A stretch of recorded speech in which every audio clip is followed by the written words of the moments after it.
I love when someone who I have watched for a really long time, who doesn't usually make finance related content, reflects and puts into perspective an experience that they've had and ties their own finances directly into what they're talking about.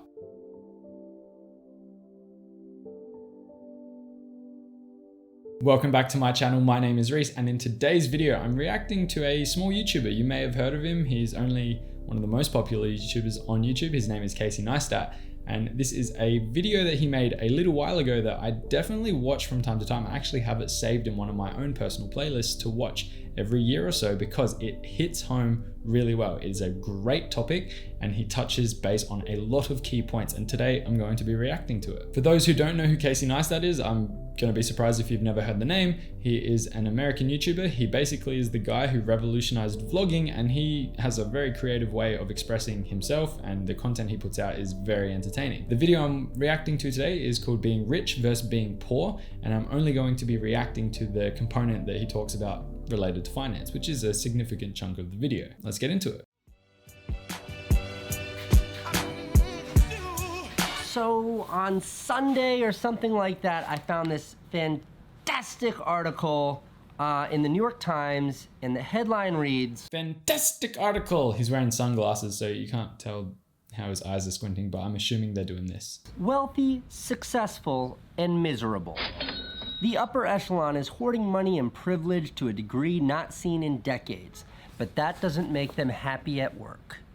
It is a very, very interesting story, article. It's about a lot of things, but they focus on like this one character that the journalist met at a reunion, and this guy is miserable. He is like a Harvard business school type who works in a hedge fund or something, and this guy makes, this is the subject of this story, this guy makes $1.2 million a year, but the story is about how he is miserable at work. The very first time I watched this video, I was playing the world's smallest violin for this guy because at first I definitely judged a book by its cover, and I technically still am. The way Casey breaks this down and what's to come is truly a treat. It's really clever about how he can shed his own perspective onto a topic like this based on his own experiences. It's something that in this instance, I definitely couldn't do what he's about to do because I haven't experienced it to the level that he has. Let's keep watching. It was insanely stressful work done among people he didn't particularly like. He earned about $1.2 million a year, and he hated going to the office. I feel like I'm wasting my life away, he told me. When I die, is anyone gonna care that I earned an extra percentage point of return? My work feels totally meaningless. And the story goes on. There's one part I really like where they talk about these janitor, like someone who mops floors and cleans out like bedpans that people pee in, janitor in a hospital, and how that janitor did find fulfillment and happiness in their job because they felt like they had a purpose, like there was a greater good. I think that's a very interesting thing. Okay, so I tweeted this article, and there was kind of a lot of feedback in my Twitter thread. I think it was from people who just read the headline, but a lot of like really valid feedback that was like, oh, boo-hoo, poor millionaire is not happy. See, I'm not the only person that went straight to that thought process. It was like making $1.2 million a year. Yeah, what's smallest violin? Sad, sad, sad. But you know that there's more to the video, so he's going to break it down and make me be like, good point. Even though I technically agree with everything he's gonna say. That was the sentiment. And I appreciate that, and I was thinking a lot about that. I was thinking about like that platitude, money won't solve your problems, or money won't solve all your problems. What a crock of shit. Oh, Casey agrees with me. What a crock of shit. Why doesn't he swear in his videos? Like maybe you get demonetized when you start making money. I don't know, I'll find out. I wonder if any of my videos will get demonetized for saying the word shit. Shit. And I think I do have like a unique perspective on this because, you know, I spent a good part of my life being very, very poor. I qualify very poor as like zero in my bank account, zero savings, zero safety net, nowhere I could turn to for money. And you know, there was definitely a time in my life when my son Owen was very small, where if I didn't get free diapers and milk and money from the government, I'm not sure I could have made made ends meet as a parent or as an individual. There you go. Someone who definitely was in a real life situation of living in poverty. And I'm sure that there are lots of people in the same situation. It may be living paycheck to paycheck. It may not being able to eat the finest of foods or even healthiest of foods at times. But there would be people in this situation that definitely could resonate with what we're about to go into. And it's a great comparison to show how rich versus poor, a guy who makes all the money in the world is not happy versus people who are struggling really hard and probably aren't as happy as they potentially could be. So when I say there was a time in my life when I was poor, that's what it meant. That was me then. That's what my life looked like then. This is an apartment that I was very lucky to have. This is an apartment that I lived in with my kiddo, and rent was $400 a month. Lucky to have it, no complaints, but that was, in any event. Oh, Casey, so humble, so humble. Glad to have it. I can tell that he was the type of guy that definitely would have been happy in his own little world, not having anything to his name, but still being a person who made the most of every situation. And for the last decade, I've had a lot of means. Like I make good money now. You guys see the absurd life that I get to live. I'm very lucky. So why does that idea, money won't solve your problems? Why did that bother me so much when I was struggling in life? Why did so many people on Twitter get so upset by misinterpreting this headline? And the answer is that for most people who are broke, money will literally solve every one of your problems. Money will solve your problems. This idea that money won't solve problems, it's bullshit. Absolutely, 100%. He called it out. It is bullshit. People who need money to survive and need money to do things. I'm not talking about having an extra 10 grand to invest in the share market. I'm talking about money to pay your rent, to be able to service your car so you can get to work and be able to provide food for yourself and your family. Money's going to solve that problem.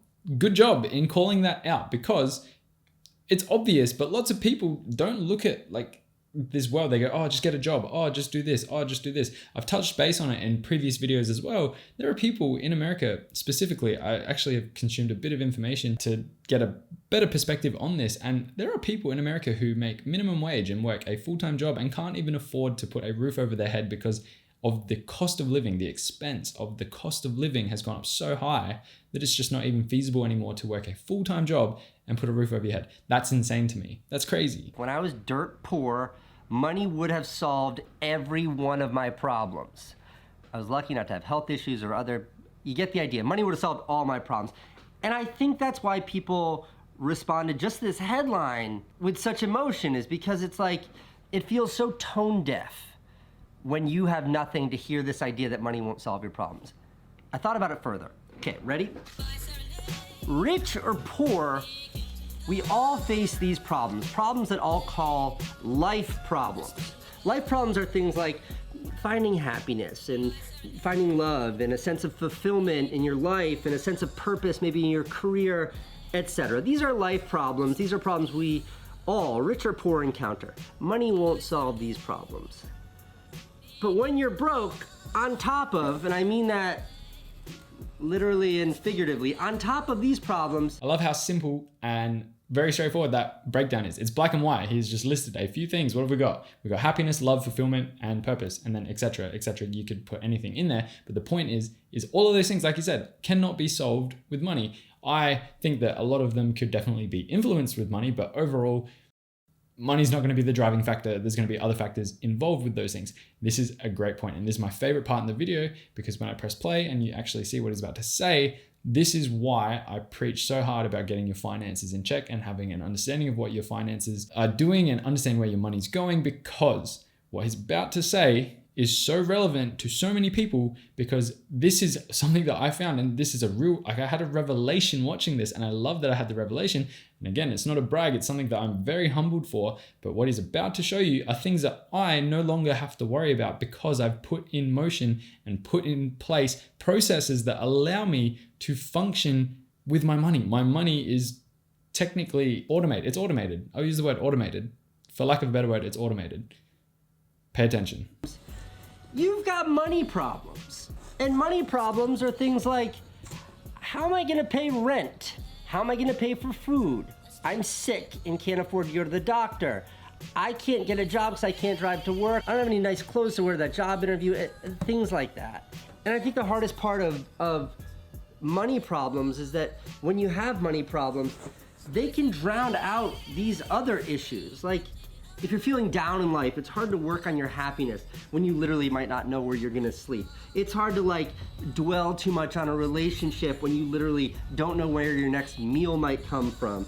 And you're not exactly worried about fulfillment at your job when you have no way to get there and you got no clothes to wear. And you get the idea.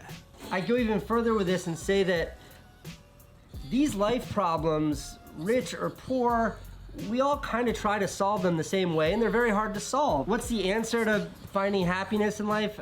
I don't know, it takes a lot of work. It takes a lifetime to find happiness or love or a sense of fulfillment. But when you're facing these problems, the solution's right in front of you. Money. Money solves all of these problems. I love how he breaks it down so simply. Like, he literally is just like, yeah, if you have money, all of these things go away and you can focus on the things that are important to you. It's black and white. I don't need to repeat it. You just literally watched it. Watch it again if you need to consume what he just said. But he's absolutely 100% correct. And I love it. I love how simple he broke it down. He literally made the most simplest thing ever. It's like doing weights and having an extra weight on your shoulders when the person next to you is not really carrying anything, just the bar, because they've already done the weightlifting. They don't have to worry about that anymore. Like, the amount of pressure that would be relieved and the amount of freaking, like, I've put myself in that position myself, and I know lots of people who have as well that I know, and I'm passionate and I'm excited about this because you can do it too. Anyone can achieve this. It takes hard work and it takes time. Hard work is not to be confused with scary or draining, but it definitely takes hard work. It's consistency and it's being disciplined and learning new habits and step by step, baby steps, take steps. But he touched on it very briefly, and the impact that that short message had on me personally, and I hope others too, it was perfectly described about why I am so passionate about finances and why I think that most people should really, really push to get their finances in check. So good job, Casey. The way you make your content is just incredible. And I think that makes these kinds of problems much harder to face, because when the solution is just out of reach, like in Indiana Jones, when he's trying to, Last Crusade, when he's trying to reach for the cup, like...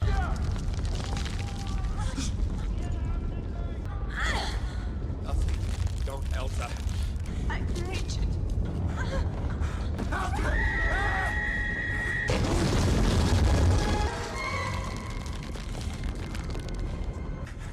Indiana, let it go.